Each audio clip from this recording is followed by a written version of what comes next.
علی بھائی، اگلا سوال ہے، اعلان نبوت کے بعد اللہ کے نبی صلی اللہ صلی علیہ اللہ علیہ وآلہ وآلہ وسلم۔ وسلم کا ذریعہ معاش کیا تھا؟ آپ کے جواب کی روشنی میں علماء کرام کے ذریعہ معاش کے حوالے سے بھی عوام الناس میں آپ جیسے لوگوں کی پھیلائی ہوئی کنفیوژن بھی دور ہو جائے گی اور علماء کرام سے متعلق بد زبانیوں کا سلسلہ بھی تھم جائے گا انشاءاللہ تعالی۔ انشاءاللہ تعالیٰ اللہ چاہے گا تو یہ ہوگا، لیکن اگر آپ کے علماء ہی نہ چاہیں کہ ان کے بارے میں بدگمانیاں ختم ہوں تو پھر اللہ تعالیٰ تو کبھی نہیں چاہے گا، کیونکہ اللہ تعالیٰ کبھی کسی قوم کی حالت نہیں بدلتا جب تک کہ وہ اپنی حالت خود نہ بدلے۔ سورہ انفال میں آتا ہے نا کہ جو اللہ کی نعمت سے خود روگردانی کرتا ہے اللہ اس سے نعمت چھین لیتا ہے، اس کی حالت کو بدل دیتا ہے۔ ان کی حرکتیں بھی جب تک درست نہیں ہوں گی نا، ان کے بارے میں بدگمانیاں اسی طریقے سے، بدگمانی تو نہیں کہنا چاہیے، یہ فیکٹس ہیں، بدگمانی کہاں سے ہے؟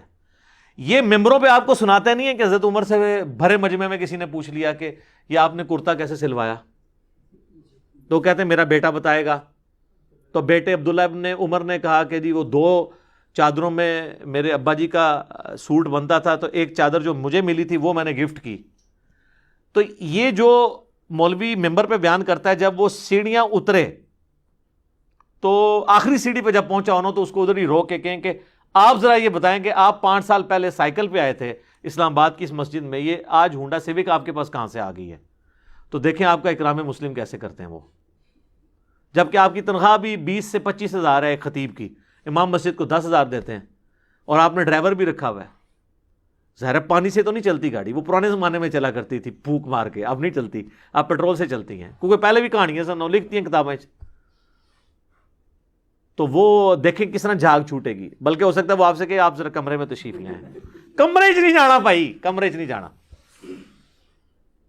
کیونکہ بات کا جواب نہیں ہوگا۔ تو یہ خود اپنی بے عزتی کرواتے ہیں نا۔ اور دوسری طرف آپ دیکھیں، بخاری اور مسلم دونوں میں حدیث ہے، نبی علیہ السلام اعتکاف بیٹھے تھے، رات کے گپ اندھیرے میں ایک عورت حضور کو ملنے آئی، آپ کافی دیر تک اس کے ساتھ باتیں کرتے رہے، پھر مسجد سے اس عورت کے ساتھ نکلے، تھوڑی دیر بعد جب واپس آئے تو آپ نے راستے میں چوراہے پہ چند صحابہ کو دیکھا، وہاں آپ کھڑے ہو گئے اور آپ نے فرمایا یہ میری بیوی صفیہ تھی جو مجھے ملنے آئی تھی، میں اسے گھر تک چھوڑنے گیا تھا۔ تو صحابہ نے کہا یا رسول اللہ آپ کے بارے میں ہم کیسے بدگمانی کر سکتے ہیں؟ تو آپ نے فرمایا کہ شیطان انسان کے جسم میں خون کی طرح تیرتا ہے، کسی بھی وقت تمہیں وسوسہ دلا سکتا تھا، لہٰذا میری یہ ذمہ داری تھی کہ میں تمہیں کلیئر کرتا۔ اگر رسول اللہ کی یہ ذمہ داری ہے کہ وہ اپنا سٹیٹس اپنے صحابہ کو کلیئر کریں گے جن کو وہ اکاؤنٹیبل نہیں ہے، تو مامیوں تسی کیوں نہیں کلیئر کر دو اپنا سٹیٹس؟ یہ ٹیکس ریٹرن جمع کرواتے ہیں، ان کا لیونگ سٹینڈرڈ دیکھیں۔ پولیٹیشنز کے اوپر تو لوگ بات کرتے ہیں، مولویوں کا ذرا آپ لیونگ سٹینڈرڈ دیکھیں اور ان کی عزتیں دیکھیں۔ ان کی تو لوگ دل سے عزت کر رہے ہوتے ہیں کیونکہ سمجھتے ہیں انہوں نے ہمیں جنت میں لے کے جانا ہے، لے جان گے تو جنت اس نہیں کدھر ہو رہی، بچ جاؤ۔ تو علماء کے سے ہم بدگمانی ہم نہیں کرواتے، ان کی اپنی حرکتیں ایسی ہیں کہ یہ بدگمان کرتے ہیں۔ میں نے کبھی نہیں کہا کہ سورس آف انکم دین کو بنانا حرام ہے، میں نے ہمیشہ یہ کہا ہے کہ میں اپنے لیے حرام سمجھتا ہوں۔ اس کا یہ قطعاً مقصد نہیں ہے کہ نعوذ باللہ من ذالک میں فی نفسی ہی کوئی فتویٰ لگا رہا ہوں۔ اپنے اوپر کوئی شخص کوئی پابندی لگانا چاہتا ہے تو لگا لے، اس میں تو کوئی فرق نہیں ہے۔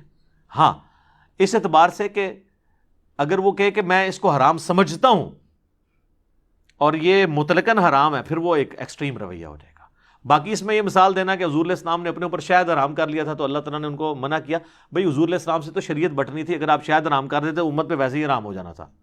اور دوسرا وہ تو ایک ضرورت کی چیز تھی نا، اور ایک شفا والی چیز تھی۔ اگر ایک بندہ کہتا ہے میں نے دین کو سورس آف انکم نہیں بنانا، تو آپ اس کو اس پہ آڑ دلائیں گے کہ نہیں بڑھا، تو کھا دین، تو اس کو اپریشیٹ کریں۔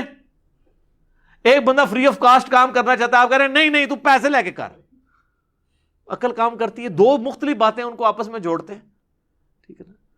تو آپ اپنی حلال کرنے کے لیے مجھے نہ بیچ میں تختہ مشق بنائے، میں نے کبھی بھی نہیں، میں نے تو جماعت المسلمین والوں کے خلاف بھی یہ باقاعدہ ویڈیو ریکارڈ کروائی تھی کہ امام مسجد کی تنخواہ درست ہے، نماز پڑھانے کی نہیں، جو بندہ دین کے لیے وقف ہوا ہو، بچوں کو تعلیم دیتا ہو۔ ہاں اگر فی سبیل اللہ دینا چاہتا ہے بہت اچھی بات ہے، اس کے اوپر میرے باقاعدہ ویڈیوز ریکارڈڈ موجود ہیں۔ اب آ جائیں نبی علیہ السلام کی طرف۔ نبی علیہ السلام ایک کامیاب تاجر تھے مکے کے، مکے کی امیر ترین عورت آپ کی بیوی تھی، البتہ جب آپ علیہ السلام نے اعلان نبوت کیا تو پھر آپ کے کندھوں کے اوپر ذمہ داری آ گئی دین کے کام کی. تو پھر یہ ہوا کہ آپ کے پاس جو ایسٹ جمع تھے، ظاہر ہے کہ آپ نے کاروبار تو کیا ہوا تھا، تو اسی ایسٹس میں سے آپ علیہ السلام اپنے گزر بسر کرتے رہے. پھر کرتے کرتے جب مدینہ شریف میں آپ علیہ السلام آئے ہیں، پھر وہاں پہ جنگیں شروع ہوئیں، مال غنیمت آیا، تو سورۃ الانفال میں آ گیا کہ مال غنیمت کا 5واں حصہ اللہ اور اس کے رسول کے لیے، یعنی خمس جسے کہا جاتا ہے.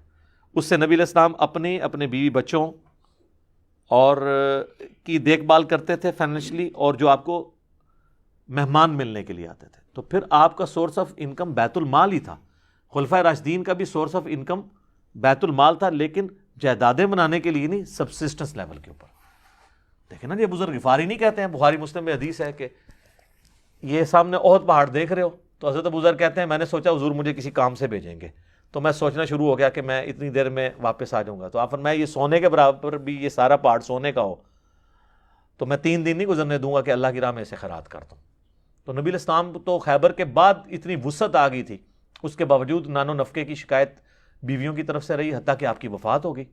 بخاری مسلم میں آتا ہے کہ وفات تک آپ علیہ السلام کے گھر بعض اوقات 1-1, 2-2, 3-3 مہینے چولہا نہیں جلتا تھا، اور صرف کھجور اور پانی کے اوپر گزارا ہوتا تھا. تو آپ نے تو فقر کی زندگی اڈاپٹ کی ہے،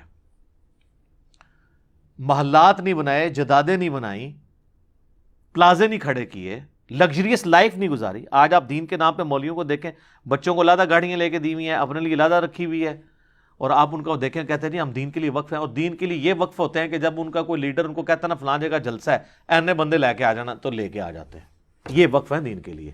باقی کو کام شام ان کا کوئی نہیں ہے، وہ آپ کے سامنے ان کی آؤٹ پٹ آپ کو نظر آ رہی ہے. تو نبی علیہ السلام کا ذریعہ معاش جو ہے وہ بیت المال، خمس یہ تھا. اور میں کہتا ہوں کہ جو بندے دین کے لیے فل ٹائم وقف ہیں، باقی امت کی ذمہ داری ہے کہ ان کی ضروریات کو پورا کریں. لیکن ضروریات بالکل بھی یہ نہ ہو کہ ان کو آپ مطلب وہ فقر والی حدیثیں سنا کے ان کو ماری دیں.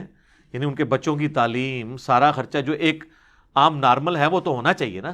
صحیح بخاری میں آتا ہے کہ حضرت ابوبکر صدیق رضی اللہ تعالیٰ عنہ جب خلیفہ بنائے گئے، تو یہ آپ کو مشکات میں بھی حدیث حکمرانی والے چیپٹر میں مل جائے گی. تو حضرت ابوبکر نے صحابہ کو مشورے کے لیے جمع کیا اور کہا کہ دیکھو میرا بڑا اچھا خاصا کاروبار چل رہا ہے اور میرے بیوی بچوں کا خرچہ نکل رہا ہے، لیکن اب تم نے میرے اوپر یہ ذمہ داری ڈال دی ہے حکومت. اور یہ حکومت چلانی آج والی حکومت چلانی نہیں تھی سر، کہ چلائی نہ چلائی برابر ہے، بس اپنے پرکس لے لیے. وہ تو ادھر آپ دیکھیں کتنے فتنے تھے جن کے اوپر حضرت ابوبکر صدیق کو ہر وقت ٹینشن کی زندگی تھی، جنگوں کی زندگی. تو دیکھو بھائی میں اب تو اس طریقے سے تو اپنے بال بچوں کو بھوکا تو نہیں مار سکتا. پھر صحابہ نے مشورہ کیا کہ جی آپ کا وظیفہ ہم بیت المال سے لگاتے ہیں، آپ مسلمانوں کے لیے نظام حکومت چلائیں اور مسلمان بیت المال کے ذریعے آپ کی اور آپ کے گھر والوں کی پرورش کریں گے. تو اسی کی ماڈرن فارم یہ مسجد کمیٹیاں، کیونکہ اب حکومت کا تو بیت المال کا سسٹم نہیں چل رہا. مسجد کمیٹیاں جو چندہ اکٹھا کرتی ہیں، اسی میں سے جو ہے وہ مسجد کے امام کو یا خطیب کو یا جو لوگ دین کے لیے وقف ہیں ان کی خدمت کرتے ہیں. تو یہ بالکل جائز ہے. نماز پڑھانے کی تنخواہ نہیں. وہ سنن نسائی میں حدیث ہے، اور امام حاکم نے امام مسلم کی شرط پہ اس حدیث کو صحیح کہا ہے کہ کسی ایسے شخص کو اپنا مؤذن مقرر نہ کرو جو اذان کی اجرت لے. تو جب اذان کی اجرت لینا حرام ہے تو نماز کی اجرت بھی حرام ہے.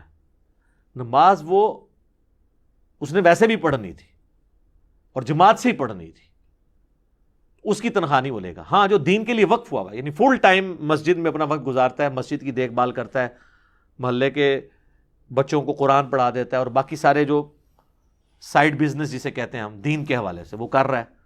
یہ نہ ہو کہ اسلام پھیرتے ہی جا کے ٹیوشن پڑھانے شروع ہو جائے. لیکن ظاہر ہے وہ بیچارے اس لیے کہ تنخواہیں نہیں نا ان کو دیتے. میں تو کہتا ہوں ان کی ہینڈسم تنخواہیں ہونی چاہیے. آج کے زمانے میں امام مسجد کو 5,000 یا 10,000 کوئی تنخواہ ہے مجھے بتائیں. عام نارمل گھر کا خرچہ بھی جو بہت بھی یعنی روکھی سوکھی کھا رہے ہیں نا، ان کا خرچہ بھی 30,000 سے اوپر ہی ہے جو مشکل کے ساتھ گزارا کر رہے ہیں. ظاہر ہے جب آپ سارے خرچے ملائیں تو بلز ملائیں، بچوں کی تعلیم کا یہ سب، تو ایٹ لیسٹ ایک عام نارمل مڈل کلاس فیملی کا جو خرچہ ہے نا وہ ضرور میرے خیال میں تو امام مسجد کی 50,000 سے کم تنخواہ آج کے دور میں نہیں ہونی چاہیے. ایٹ لیسٹ دیں مسلمان. حکومت وقت کا کام ہے. سر آپ سعودیہ میں جائیں، ملیشیا میں دیکھیں کیا تنخواہیں ہیں امام مسجد اور خطیبوں کی. سعودی جس طرح یہاں پہ لوگ فوج میں جانا اور انجینئر ڈاکٹر بننے کو پسند کرتے ہیں نا، سعودی عرب میں اگر کوئی امام مسجد بن جاتا ہے سر، اسے گاڑی، بنگلہ اور تنخواہ آپ سوچ بھی نہیں سکتے کتنی لگژریس لائف اس کی ہوتی ہے. تو لوگ پھر دین کے لیے وقف بھی ہوں گے. تو نبی علیہ السلام کا ذریعہ معاش اعلان نبوت کے بعد بیت المال تھا. آج بھی جو لوگ دین کے لیے وقف ہیں ان کا جو گزر بسر ہے وہ بیت المال کے ذریعے ہی پورا ہونا چاہیے. ہم یہ جو بار بار کہتے ہیں نا کہ جی دین کو سورس آف انکم نہ بنائیں، وہ اس اعتبار سے کہتے ہیں کہ اس فطرے میں پڑھ کے، جیسے ہم زیادہ دولت کوئی حرام تو نہیں ہے، لیکن ہم کیا کہتے ہیں، اے اللہ ہمیں دولت وہ دینا کہ حضرت عثمان والی دولت ملے، کہ پھر اتنا جگرا بھی ہو کہ اللہ کی راہ میں خرچ کریں. ٹھیک ہے نا جی. تو اس لیے ہم کہتے ہیں یا تو اگر ہم اس فتنے میں پڑھ رہے ہیں اس آزمائش کے اندر، تو پھر یہ نہ ہو کہ ہم جدادیں بنائیں، پر پھر سبسسٹنس لیول کے اوپر ہی لائف گزاریں. دوویں جہانی مٹھے باؤ نہیں کہ ادھر بھی کام چوک کے رکھو اور کو جی آخرت بھی ہمیں ملے گی. نہیں، جب آپ دین کے لیے وقف ہوئے ہیں تو آپ نے یہ راستہ اختیار کیا تھا کہ میں نے آخرت اللہ سے مانگنی ہے، دنیا میں میں روکھی سوکھی کھا کے گزارا کر لوں گا. دین سے جدادیں بنانا یہی وہ چیز تھی جو ابو ذر غفاری کا بنو امیہ سے جھگڑا رہتا تھا. ان کو نہیں پتا تھا کہ مطلب بندہ مال جوڑ سکتا ہے کہ نہیں. یعنی آج جو عام بندے کو زکوٰۃ کے مسئلے پتہ ہیں، ابو ذر غفاری کو نہیں پتا تھا کہ بھئی زکوٰۃ اگر کوئی دے دے تو مال جوڑ سکتا ہے. ان کو سب کچھ پتا تھا، لیکن وہ کہتے تھے تم تو نبی کے صحابہ ہو، تم تو امت کے لیے رول ماڈل ہو. رسول اللہ کو بھی یہ باتیں پتہ تھی، آپ نے تو پوری زندگی کبھی زکوٰۃ نہیں دی، حالانکہ آپ کے پاس مال اتنا آتا تھا لیکن آپ خرچ کر دیتے، سال پورا ہی نہیں ہوتا تھا، زکوٰۃ کی نوبت ہی نہیں آتی تھی. تو تم حضور کا نام لے کر بنگلے، جدادیں، محلات کھڑے کر رہے ہو، تو نسبت تم نے حضور کے ساتھ قائم کی ہوئی ہے. تو ایوی تو نہیں حضور نے کہا، ترمذی میں حدیث ہے کہ اس نیلی چھتری کے نیچے ابو ذر غفاری سے سچا انسان کوئی نہیں ہے. سر وہ ابو ذر غفاری کے اوپر میرا ایک یوٹیوب پہ کلپ آپ ضرور دیکھیے گا. ٹھیک ہے، سیدنا ابو ذر غفاری صادق رضی اللہ تعالیٰ عنہ علیہ السلام. تو آپ کو پتہ چل جائے گا کہ یہ زہد کی زندگی کس چیز کا نام ہے. نبی علیہ السلام نے پھر پوری زندگی زہد کی گزاری ہے.